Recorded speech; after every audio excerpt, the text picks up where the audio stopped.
Hello my dear friend, welcome in my YouTube channel. My name is Amit and आज मैं React JS का course start कर रहा हूँ। तो ये कोर्स बेसिकली उन लोगों के लिए है जो रिएक्ट जेएस के कॉन्सेप्ट को काफ़ी डीप में समझना चाहते हैं, और उन लोगों के लिए जो इंटरव्यू का प्रिपरेशन कर रहे हैं और रिएक्ट जेएस में मास्टरी करना चाहते हैं। तो ये कोर्स काफ़ी बेनिफिशियल होगा उन लोगों के लिए, और उन लोगों के लिए जो ऑलरेडी जॉब कर रहे हैं किसी कंपनी में, तो वो और भी अच्छे तरह से काम कर सकें और रिएक्ट के कॉन्सेप्ट को काफ़ी अच्छे तरह से समझ सकें।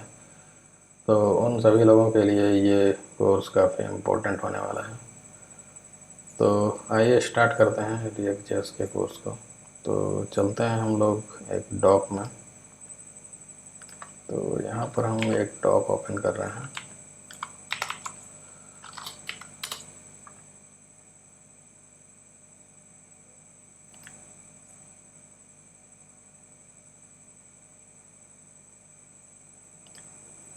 तो ये डॉक है जिसमें हम मेंशन किए हैं कि रिएक्ट जेएस में आपको क्या क्या जानना पड़ेगा। ठीक है, तो ये सिलेबस है। अगर आप इसको लेना चाहते हैं तो मैं डिस्क्रिप्शन में इसका लिंक दे दूँगा। ठीक है, तो आप वहाँ से देख सकते हैं। ठीक है, तो एक्चुअली रिएक्ट जेएस को जानने के लिए ये सारा टॉपिक्स आपको कवर करना पड़ेगा। ठीक है, अगर आप काफ़ी डीप में जानना चाहते हैं तो इसमें मैंने वो सारा टॉपिक्स लिया है जो इंटरव्यू में पूछा जाता है, और रिएक्ट में काम करने के लिए आपको काफ़ी हेल्पफुल होगा। ठीक है, तो मैंने सारा टॉपिक्स को कवर किया है इसमें। ठीक है, तो ये सारा एक एक करके मैं सारा वीडियो बनाऊंगा इस पर। ठीक है, कोशिश करूंगा मैं सारा ही वीडियो आपको दूंगा इस चैनल में, जो कि फ्री ऑफ कॉस्ट होगा और आपके लिए काफ़ी बेनिफिशियल होगा। तो सब्सक्राइब कर लीजिए इस चैनल को ऐसे इन्फॉर्मेटिव वीडियो के लिए, ताकि आपको वीडियो का इन्फॉर्मेशन मिलते रहे। तो स्टार्ट करते हैं इंट्रोडक्शन से। ठीक है, तो सबसे पहले हम लोग इंट्रोडक्शन देखेंगे। उसके बाद हम लोग इंस्टॉलेशन देखेंगे, कैसे रिएक्ट जेएस को इंस्टॉल करते हैं। उसके बाद देखेंगे हम लोग फोल्डर स्ट्रक्चर की किस तरह से हम लोग काम करते हैं, और कौन सा फाइल ज़रूरी होता है, कौन सा इम्पोर्टेंट है, और किस में हम लोग काम करते हैं। तो उसके बाद फिर हम लोग कुछ टॉपिक्स को डिस्कस करेंगे। ठीक है, तो इसमें मेन टॉपिक्स हमारा जो रिएक्ट जेएस में होता है वो हुक्स होता है। ठीक है, तो जितना भी हम लोग काम करेंगे वो हुक्स से रिलेटेड होगा। ठीक है, तो ये काफ़ी इम्पोर्टेंट होगा। तो इसमें बहुत सारा हुक्स जो कि मैंने बताया है। ठीक है, तो ये सारा आप जितना भी देख रहे हैं टॉपिक्स, ये सारा मैं कवर करूँगा इस सीरीज में। ठीक है, तो वीडियो काफ़ी इन्फॉर्मेटिव होगा आपके लिए। तो रिएक्ट जेएस को जानने के लिए सबसे पहले आपको जानना पड़ेगा जावा स्क्रिप्ट। ठीक है, और उसके पहले अगर बात करेंगे तो आपको HTML आना चाहिए, CSS आना चाहिए। ठीक है, तो HTML CSS तो काफ़ी इजीली आप लोग सीख सकते हैं। ठीक है, तो जावा स्क्रिप्ट अगर आप डीप में जानना चाहते हैं तो मेरे चैनल में इसका वीडियो मिल जाएगा। और जावा स्क्रिप्ट काफ़ी इम्पोर्टेंट है इंटरव्यू के पर्पज़ से। ठीक है, तो अगर आप जावा स्क्रिप्ट के बारे में जानना चाहते हैं तो मेरे चैनल में आपको मिल जाएगा जावा स्क्रिप्ट का वीडियो, वहाँ से आप देख सकते हैं और इस सीरीज को कंटिन्यू कर सकते हैं। ठीक है, तो रिएक्ट को सीखने के लिए आपको ये सीखना पड़ेगा। ठीक है, HTML CSS and Java script. उसके बाद हम लोग इंस्टॉल करेंगे रिएक्ट को। तो इंस्टॉलेशन के लिए आपको Node.js इंस्टॉल करना पड़ेगा। ठीक है, और उसके बाद हम लोग रिएक्ट जेएस को स्टार्ट कर सकते हैं। ठीक है, तो ये प्री रिक्वेस्ट है जो कि रिएक्ट जेएस के लिए ज़रूरी होगा आपके लिए। ठीक है, तो सबसे पहले आप लोग HTML CSS अगर नहीं जानते हैं तो ये समझ लीजिएगा। ठीक है, उसके बाद जावा स्क्रिप्ट का वीडियो, जावा स्क्रिप्ट के बारे में जानना चाहते हैं तो मेरे प्लेलिस्ट में आपको मिल जाएगा इसका लिंक। ठीक है, तो वहाँ से आप लोग देख सकते हैं और इस सीरीज को कंटिन्यू कर सकते हैं। ठीक है, तो आइए स्टार्ट करते हैं। और ये सारा मैं मेंशन किया हूँ कि कोडिंग मास्टरी जो हमारा चैनल्स है, तो उसमें हम ये सारा टॉपिक्स पर वीडियो बनाएंगे। ठीक है, जिसमें कि सबसे पहले हम लोग जावा स्क्रिप्ट तो बना ही चुके हैं। ठीक है, HTML CSS का भी मैं बना दूंगा जो इम्पोर्टेंट होगा। ठीक है, काम के लिए। उसके बाद हम लोग टाइप स्क्रिप्ट का वीडियो देखेंगे, ठीक है। उसके बाद रिएक्ट जेएस का तो मैं बना ही रहा हूँ। रिएक्ट जेएस का जब वीडियो सारा कवर हो जाएगा तो फिर मैं नेक्स्ट जेएस आपको बताऊंगा। नेक्स्ट जेएस के बाद फिर नोड जेएस बताऊंगा। उसके बाद एक्सप्रेस जेएस। उसके बाद कुछ एपीआई देखेंगे जो कि नोड से रिलेटेड होगा। एपीआई जानने के लिए आपको एक्सप्रेस जेएस जानना पड़ेगा, ठीक है। और उसके बाद ऑथेंटिकेशन वगैरह देखेंगे, ठीक है। उसके बाद डेटाबेस भी हम लोग देखेंगे जो कि प्रोजेक्ट के लिए ज़रूरी होगा। तो फुल स्टैक डेवलपमेंट का कोर्स अगर आप करना चाहते हैं तो इस चैनल में आपको अवेलेबल होगा। और अगर आप जॉब करना चाहते हैं as a full stack developer तो भी काफ़ी इम्पोर्टेंट होगा आपके लिए। तो इस चैनल को सब्सक्राइब कर लीजिए, ठीक है। तो हम लोग स्टार्ट करते हैं इंट्रोडक्शन से। तो इधर तो आप समझ ही गए हैं कि ये सारा टॉपिक्स हमको पढ़ना पड़ेगा। और इसमें रिएक्ट 19 का कुछ टॉपिक्स हैं जो कि आपको कवर करना पड़ेगा। तो ये भी यूज होता है, लेकिन अभी तो ज़्यादातर यूज होता है रिएक्ट 18 का ही, जितना भी हुक्स है। तो ये भी इम्पोर्टेंट है। और 18 का भी हुक्स और 19 का भी हुक्स दोनों हम लोग देखेंगे। और ये सारा टॉपिक्स एक्स्ट्रा टॉपिक्स है जो कि ये भी आपको जानना चाहिए रिएक्ट जब जान रहे हैं तो, ठीक है। तो ये सारा कुछ हम लोग देखेंगे, ठीक है। तो आइए स्टार्ट करते हैं इंट्रोडक्शन से, ठीक है। तो रिएक्ट जेएस जैसा कि आप जानते हैं कि ये फ्री होता है, ठीक है। और ओपन सोर्स है। तो ओपन सोर्स का मतलब होता है कि ये फ्री अवेलेबल है, ठीक है। और फ्रंट एंड में ये जावास्क्रिप्ट लाइब्रेरी होता है, ठीक है। यानी कि रिएक्ट जो है एक लाइब्रेरी है जावास्क्रिप्ट का, ना कि फ्रेमवर्क, ठीक है। तो फ्रेमवर्क और लाइब्रेरी में डिफरेंट होता है। तो लाइब्रेरी में हम लोग डिज़ाइन करते हैं उसका स्ट्रक्चर कि कैसे कैसे हम लोग फाइल स्टोर करेंगे और कैसे उसको डिज़ाइन करेंगे।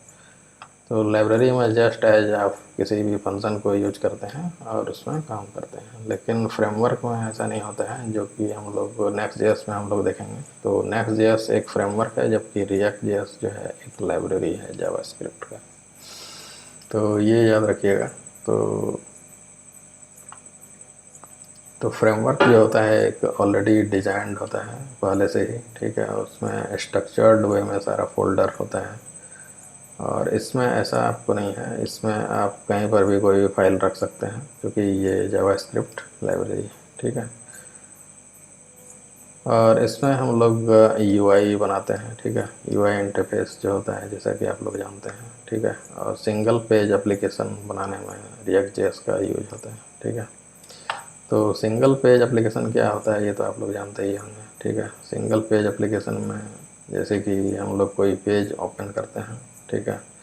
तो जैसे कि कोई भी वेबसाइट अगर हम लोग बनाते हैं तो उसमें मल्टीपल पेजेज बनाते हैं, लेकिन रिएक्ट जेएस में सारा पेज जो होगा वो सिंगल पेज ही होगा। तो इसलिए इसको सिंगल पेज एप्लीकेशन भी बोलते हैं, ठीक है।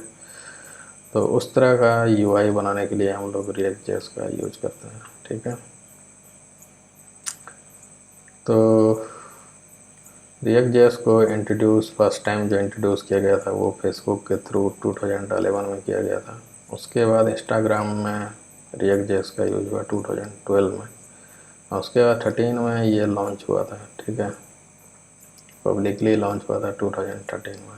तो ये हिस्ट्री है रिएक्ट जेएस का, ये आप लोग देख लीजिएगा, ठीक है। इसमें कुछ ज़्यादा जानना तो है नहीं, ठीक है। तो ये यूज होता है हमारा building modern fast interactive effective and scalable web application के लिए, ठीक है। तो रिएक्ट जेएस एक्चुअली पॉपुलर इसलिए होता है क्योंकि ये इजी टू लर्न होता है, ठीक है। तो इसको काफ़ी जल्दी हम लोग सीख सकते हैं और काफ़ी आसानी से, ठीक है। ज़्यादा कॉम्प्लेक्स नहीं है, ठीक है। जो कि और भी फ्रेमवर्क जैसे कि एंगुलर हो गया तो उस तरह का ये कॉम्प्लेक्सिटी इसमें नहीं है उतना, काफ़ी ईजिली हम लोग सीख सकते हैं अगर आपका जावास्क्रिप्ट अच्छा है।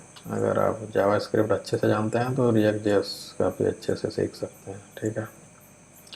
लेकिन इसके पहले आपको जावास्क्रिप्ट सीखना पड़ेगा क्योंकि बहुत सारा टर्म्स जो होगा वो आपको रिएक्ट जेएस में यूज होगा जावास्क्रिप्ट का। तो ये इजी टू लर्न है और सिंप्लिसिटी है, मीन्स कि काफ़ी सिंपल इसका सिंटैक्स है, ठीक है। और ये फ्लेक्सिबल होता है, यानी कि एक्सटेंड इसको काफ़ी आसानी से कर सकते हैं। रीयूजेबिलिटी होता है इसमें, ठीक है। रीयूजेबिलिटी इन द सेंस कि कोई भी कंपोनेंट, जब हम लोग रिएक्ट पढ़ेंगे तो उसमें बहुत सारा कंपोनेंट बनाएंगे, उसको हम लोग रीयूज कर सकते हैं। मीन्स कि उस फंक्शनैलिटी को, उस कोड को किसी भी कंपोनेंट में हम लोग यूज कर सकते हैं, ठीक है। तो ये रीयूजेबिलिटी का इसमें फीचर होता है, ठीक है। फ्री होता है, ओपन सोर्स होता है, ठीक है। सिंगल पेज एप्लीकेशन बनाने में इसका यूज होता है, इसलिए रिएक्ट पॉपुलर है। और रिएक्ट जो होता है वो कंपोनेंट बेस्ड आर्किटेक्चर पर काम करता है, यानी कि जो भी हम लोग पेज बनाएंगे वो कंपोनेंट बेस्ड होगा, ना कि पूरा पेज हम लोग डिज़ाइन करेंगे। तो इसमें पार्ट बाई पार्ट, यानी कि जब भी हम लोग कोई भी पेज बनाएंगे तो उसमें एक कंपोनेंट बनाएंगे, ठीक है। मीन्स कि जब हम लोग पढ़ेंगे तो हम लोग देखेंगे, तो इसमें जो भी पेज बनाएंगे वो कंपोनेंट बेस्ड होगा, यानी कि कंपोनेंट बेस्ड आर्किटेक्चर होता है ये, ठीक है। इसलिए ये पॉपुलर है। और डिक्लेरेटिव यूआई डेवलपमेंट होता है इसमें, ठीक है। और रीयूजेबल कंपोनेंट होता है, ठीक है। जैसे जो ये वाला होता है आपको, इसी तरह का सेम ये हो गया, तो यानी कंपोनेंट इसमें रीयूज होता है, ठीक है। और वन वे डाटा फ्लो होता है। वन वे डाटा फ्लो का मतलब होता है कि पेरेंट टू चाइल्ड, यानी कि कोई भी डाटा जब हम लोग पास करते हैं one component to another component, यानी कि parent component to child component, इसमें डाटा फ्लो होता है, यानी कि वन वे होता है, ठीक है। और रिएक्ट जेएस जो होता है वो हाई परफॉर्मेंस होता है, ठीक है। हाई परफॉर्मेंस इसलिए होता है क्योंकि ये जो रिएक्ट जेएस है ये वर्चुअल डॉम पर काम करता है, वर्चुअल डॉम के कॉन्सेप्ट पर काम करता है, इसलिए ये हाई परफॉर्मेंस होता है, ठीक है। उसके बाद इजी टू मेंटेन है, यानी कि इसको मेंटेन हम लोग काफ़ी इजीली कर सकते हैं, ठीक है। तो ये सारा फीचर है जिसके थ्रू रिएक्ट जो है काफ़ी पॉपुलर है, ठीक है। और इसका सबसे पॉपुलर का ये है रीजन के स्ट्रॉन्ग कम्युनिटी सपोर्ट है, यानी कि कोई भी चीज़ अगर आप सर्च करते हैं रिएक्ट जैसा तो काफ़ी इजीली अवेलेबल होता है। तो ये भी सपोर्ट है कम्युनिटी का काफ़ी, तो इसलिए भी ये पॉपुलर है, ठीक है। तो ये समझ गए आप लोग, ठीक है। नेक्स्ट है हमारा कि व्हाट्स प्रॉब्लम रिएक्ट सॉल्व, ठीक है। तो कौन सा प्रॉब्लम को रिएक्ट सॉल्व करते हैं, ठीक है। तो सबसे पहले तो सब पहले जब कोई भी वेबसाइट हम लोग बनाते हैं, सॉरी, पहले जब कोई भी वेबसाइट बनाते थे तो उसमें प्लेन जावास्क्रिप्ट यूज होता था, ना कि रिएक्ट यूज होता था, ठीक है। तो प्लेन जावास्क्रिप्ट जब हम लोग बनाते थे तो काफ़ी कॉम्प्लेक्सिटी आता था, ठीक है। काफ़ी फेस करना पड़ता था, ठीक है। मैनुअल डॉम मैनिपुलेशन इसमें होता था, जिसमें कि, ठीक है, अभी जो है रिएक्ट जो है वर्चुअल डॉम के कॉन्सेप्ट पर काम करता है, ठीक है। लेकिन उस समय ऐसा नहीं था, उस समय मैनुअल डॉम मैनिपुलेशन होता था, जो कि ये काफ़ी कॉम्प्लेक्स होता था, ठीक है। और परफॉर्मेंस का भी कुछ इशू था, जो कि जितना फास्ट अभी रिएक्ट है उतना फास्ट पहले नहीं था, ठीक है। तो ये सारा रीज़न था।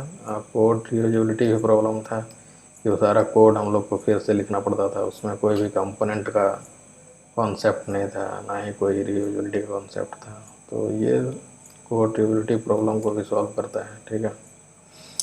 उसके बाद स्टेट मैनेजमेंट कॉम्प्लेक्सिटी है। तो जब भी हम लोग कोई भी स्टेट को मैनेज, यानी कि कोई भी डेटा हम लोग वन कंपोनेंट से अनदर कंपोनेंट जब भेजते तो वो भी कॉम्प्लेक्सिटी था। तो अब हमारा हुक के थ्रू हम लोग यूज करते हैं इसमें रिएक्ट जेएस में, तो ये स्टेट मैनेजमेंट को भी प्रेफर करता है। तो पहले ऐसा प्रॉब्लम था, ठीक है।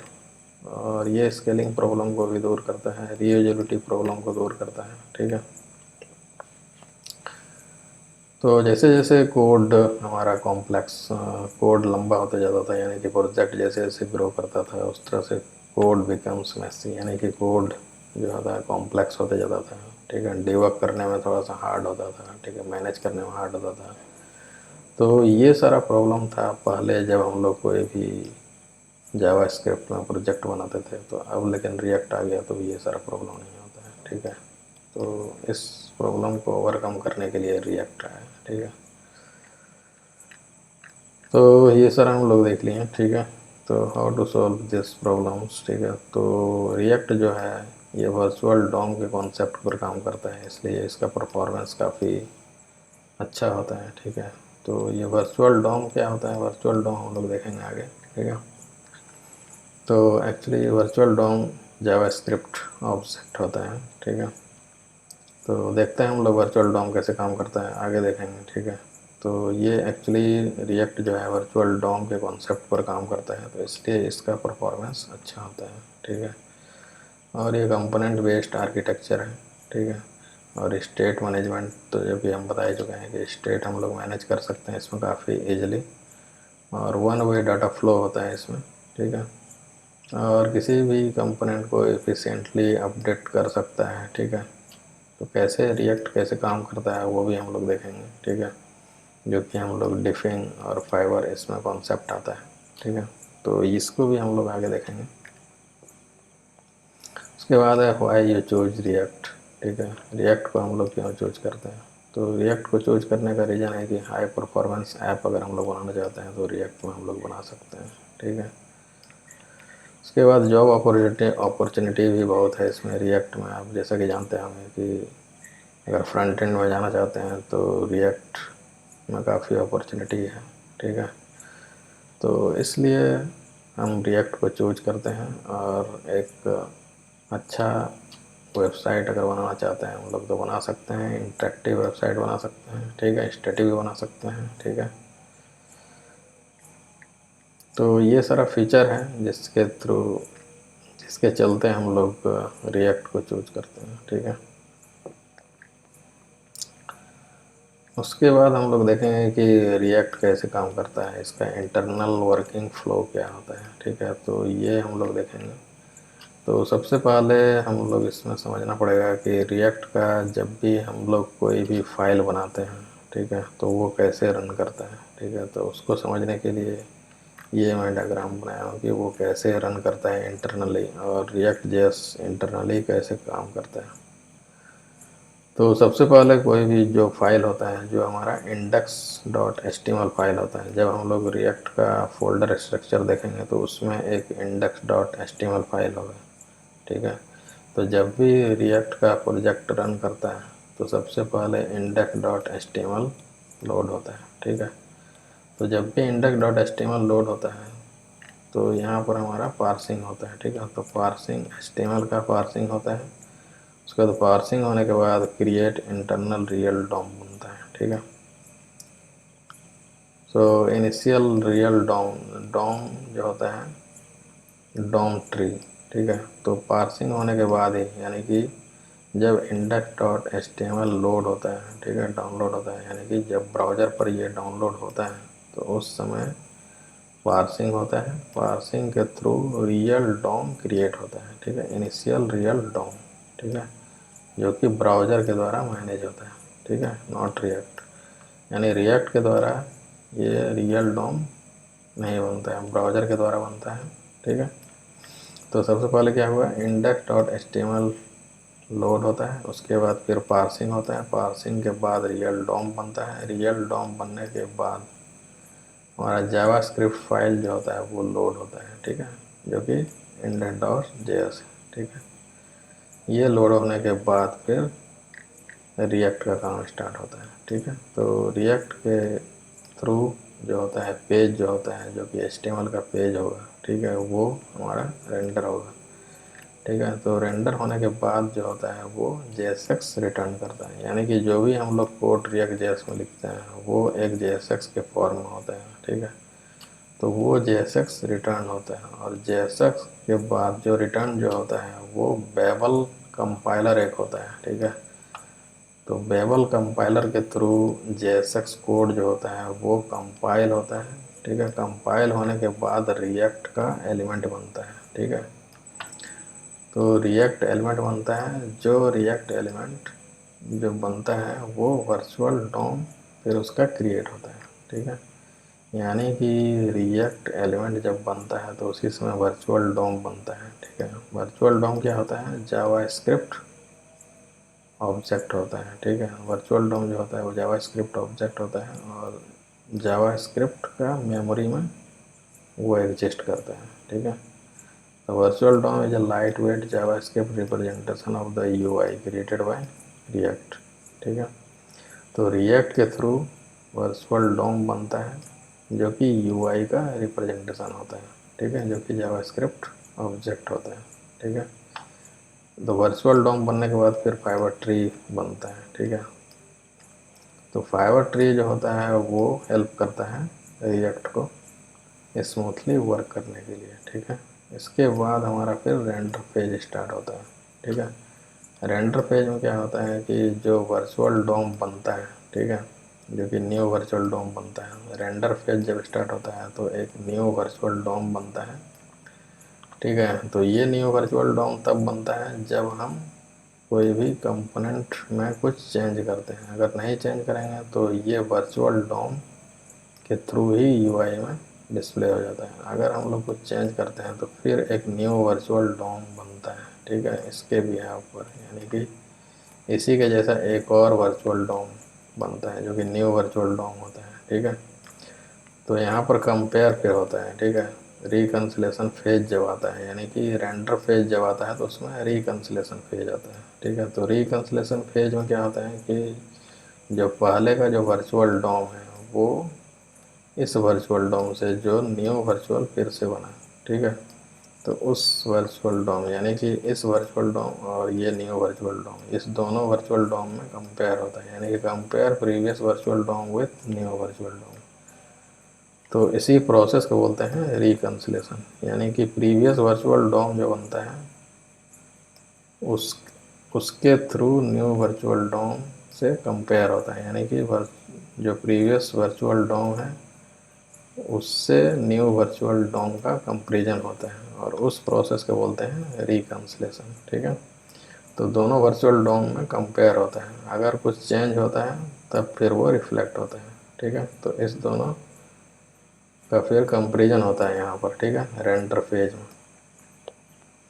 और जो रिकन्सिलेशन प्रोसेस होता है वो यूजिंग डिफिंग एल्गोरिदम के थ्रू होता है, यानी कि डिफिंग एल्गोरिदम हेल्प करता है रिकन्सिलेशन में, यानी कि डिफिंग एल्गोरिदम यूज होता है रिकन्सिलेशन में। यानी कि रिकन्सिलेशन एक प्रोसेस है जिसमें कि प्रीवियस वर्चुअल डोम और न्यू वर्चुअल डोम कंपेयर होता है, तो उस प्रोसेस को बोलते हैं रिकन्सिलेशन। और उस प्रोसेस को करने में जो हेल्प होता है वो डिफिंग एल्गोरिदम के थ्रू होता है, यानी कि डिफिंग एल्गोरिदम के थ्रू ही फाइंड होता है कि क्या चेंजेज हुआ है और उस चेंजेज के थ्रू फिर इफ़ेक्टिव लिस्ट प्रिपेयर्ड होता है, यानी कि ये वाला जो वर्चुअल डोम है, ठीक है, जो प्रीवियस वर्चुअल डोम है और न्यू वर्चुअल डोम जो फिर बना, ठीक है, इस दोनों में कंपैरिजन होकर के फिर इफ़ेक्टिव लिस्ट प्रिपेयर होता है, यानी HTML का जो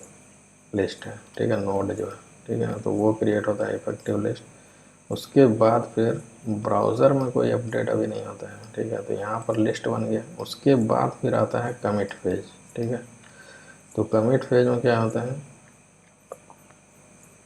कमिट पेज में क्या होता है कि यहाँ पर जो क्रिएट जो एलिमेंट हुआ था, ठीक है, तो वो फिर ब्राउज़र पर अपडेट होता है, ठीक है। जो भी चेंजेज हुआ है ओनली जो चेंज हुआ है, जो पहले से जो था वो रिफ्लेक्ट नहीं होता है, जो उसके बाद जो चेंज हुआ है, जो अपडेट हुआ है, तो सिर्फ वही चीज़ रिफ्लेक्ट होगा जो कि रियल डाउनलोड होता है, ठीक है।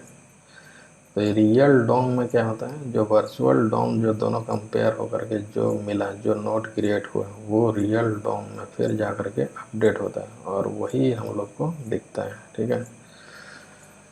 तो रियल डोम में फिर यहाँ पर फर्स्ट टाइम इस कॉल्ड कंपोनेंट माउंटिंग। तो फर्स्ट टाइम जो होता है हमारा चेंजिंग जो रियल डोम में, उसको बोलते हैं कंपोनेंट माउंटिंग, जो कि फर्स्ट टाइम होता है, ठीक है। तो यहाँ पर क्या हुआ, कंपोनेंट माउंट हो गया, ठीक है, यानी कि जो भी रियल डोम में इंसर्ट होना था वो इंसर्ट हो गया, यानी कि चेंजेज होकर, यानी कि प्रीवियस वर्चुअल डोम और न्यू वर्चुअल डोम ये दोनों से कंपेयर होकर के जो इफ़ेक्टिव लिस्ट प्रिपेयर हुआ वो चीज़ हमारा रियल डोम में इंसर्ट हो गया फर्स्ट टाइम। तो उस प्रोसेस को बोलते हैं यहाँ पर कंपोनेंट माउंटिंग, ठीक है। तो फर्स्ट टाइम जब हमारा रेंडर होता है, ठीक है, कंपोनेंट, तो कंपोनेंट में इंसर्ट हो गया रियल डोम में, ठीक है, रियल डोम में इंसर्ट हो गया जो कंपोनेंट हमारा बना, ठीक है। इसके बाद फिर हमारा ब्राउज़र रेंडर होता है, ठीक है।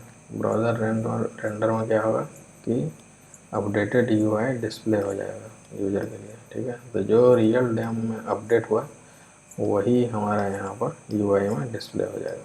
तो ये पूरा कॉन्सेप्ट था, ठीक है। तो इसको अगर शॉर्ट में देखा तो हम लोग इस तरह समझ सकते हैं कि ब्राउज़र में पहले HTML लोड हुआ जो कि index.html था, और इसके बाद हमारा फिर रियल डॉम बना। रियल डॉम बनने के बाद फिर हमारा कंपोनेंट एक्सिक्यूट हुआ, ठीक है। कंपोनेंट एक्सिक्यूट होने के बाद फिर ये JSX रिटर्न किया। तो JSX को जो होता है वो हमारा ब्राउज़र रीड नहीं कर सकता, उसके लिए बेवल कंपाइलर यूज होता है। तो बेवल कंपाइलर के थ्रू क्या होता है, रिएक्ट का एलिमेंट क्रिएट होता है। एलिमेंट जब क्रिएट होता है तो उसके बाद फिर वर्चुअल डॉम बनता है। वर्चुअल डॉम के बाद फिर फाइबर ट्री बनता है, ठीक है। फाइबर ट्री के बाद फिर रेंडर फेज आता है जो कि रिकंसलेशन और उसमें डिफिंग होता है, ठीक है। रिकंसलेशन में क्या होता है, वर्चुअल डॉम यानी कि प्रीवियस वर्चुअल डॉम और न्यू वर्चुअल डॉम ये कंपेयर होता है रिकंसलेशन के थ्रू, जिसमें कि डिफिंग एल्गोरिथम इन्वॉल्व होता है, जिसके थ्रू यानी कि रिकंसलेशन प्रोसेस होता है। तो जिसके थ्रू होता है वो डिफिंग एल्गोरिथम के थ्रू होता है, और ये रिकंसलेशन प्रोसेस है, ठीक है। तो उसके बाद फिर कमिट फेज आता है। कमिट फेज में जो भी रिएक्ट का कंपोनेंट बना है वो रियल डॉम में अपडेट हो जाएगा, ठीक है। Update the real DOM. उसके बाद वही वाला जो अपडेट हुआ है वो ब्राउज़र में रीपेंट हो जाता है जो कि यूज़र को दिखता है, ठीक है। तो ये शॉर्ट में है हमारा, ठीक है। अगर डिटेल में है तो फिर ये वाला है। इसके बाद अगर हम किसी कंपोनेंट में कुछ भी चेंज करते हैं तो उसके बाद फिर हमारा ये वाला प्रोसेस होता है, ठीक है। व्हेन स्टेट और प्रॉप्स चेंज। तो स्टेट क्या होता है, प्रॉप्स क्या होता है, ये हम लोग देखेंगे रिएक्ट में। तो स्टेट एंड प्रॉप्स क्या होता है कि कोई भी जैसे डेटा हो गया, ठीक है, उसको हम लोग चेंज करते हैं या फिर कुछ यूआई में कुछ पार्ट चेंज करते हैं, ठीक है। तो वो सारा जब अपडेट होता है तो उसके बाद कंपोनेंट फिर रेंडर होता है, यानी कि फिर से कंपोनेंट रेंडर होगा। तो जब फिर से कंपोनेंट रेंडर होगा तो एक न्यू वर्चुअल डॉम बनेगा, यानी कि प्रीवियस वर्चुअल डॉम तो है ही पहले से, और जब भी हम लोग कोई स्टेट और प्रॉप्स में चेंज करते हैं तो फिर से न्यू वर्चुअल डॉम क्रिएट होता है। तो न्यू वर्चुअल डॉम बनेगा, उसके बाद फिर कंपेयर होगा, ठीक है, ओल्ड वर्चुअल डॉम से न्यू वर्चुअल डॉम, जिस प्रोसेस को बोलते हैं रिकंसलेशन, ठीक है। तो फिर से ये प्रोसेस होगा, यानी कि डिफिंग एल्गोरिथम फिर से इन्वॉल्व होगा इस प्रोसेस को करने में, रिकंसलेशन के प्रोसेस को करने में। रिकंसलेशन के प्रोसेस में क्या होता है कि ओल्ड वर्चुअल डॉम से न्यू वर्चुअल डॉम का कंपेरिजन होता है, और उस कंपेरिजन को बोलते हैं रिकंसलेशन प्रोसेस, ठीक है। तो रिकंसलेशन क्या है, एक प्रोसेस है जिसके थ्रू ओल्ड वर्चुअल डॉम जो है न्यू वर्चुअल डॉम से कंपेयर होता है, और उस प्रोसेस को करने में डिफिंग एल्गोरिथम इन्वॉल्व होता है, ठीक है। तो आगे समझ में। तो रिकंसलेशन के बाद फिर इफेक्टिव लिस्ट बनता है, और इफेक्टिव लिस्ट के बाद फिर कमिट फेज आता है। कमिट फेज में फिर डॉम अपडेट हो जाता है, यानी कि रियल डॉम जो होता है उसमें जो नोड्स बनता है, ठीक है, इफेक्टिव नोड जो कि बताए थे आपको पहले, तो वो नोड रियल डॉम में अपडेट हो जाता है। उसके बाद फिर रीपेंट होता है यूआई जो कि स्क्रीन में हमको दिखता है। तो ये पूरा प्रोसेस है रिएक्ट का वर्किंग का, जो कि आपको जानना होगा। तो उम्मीद करते हैं कि समझ गए होंगे, और अगर नहीं समझे हैं तो वीडियो को दोबारा देखिए। अगर कुछ कन्फ्यूजन है तो कमेंट कीजिए, ठीक है। तो मिलते हैं नेक्स्ट वीडियो में, और ऐसे ही इन्फॉर्मेटिव वीडियो चाहते हैं फिर से तो सब्सक्राइब कर लीजिए चैनल को। और अगर आप फुल स्टैक का कोर्स करना चाहते हैं और रिएक्ट को काफ़ी जल्दी से अगर सीखना चाहते हैं तो मेरे वेबसाइट के थ्रू कनेक्ट कर सकते हैं, ठीक है। तो वहाँ पर आपको लिंक मिल जाएगा, ठीक है, वेबसाइट का। और अगर आप ऑनलाइन क्लास चाहते हैं तो वो भी ले सकते हैं, ठीक है। तो वैसे तो मैं यूट्यूब में अवेलेबल हूँ इस चैनल पर, तो मैं सारा कोर्स कवर करूँगा जो कि फ्री ऑफ कॉस्ट होगा। और अगर आप पर्सनली क्लास करना चाहते हैं तो मेरे वेबसाइट से के थ्रू कनेक्ट कर सकते हैं, ठीक है। तो थैंक यू फॉर वाचिंग।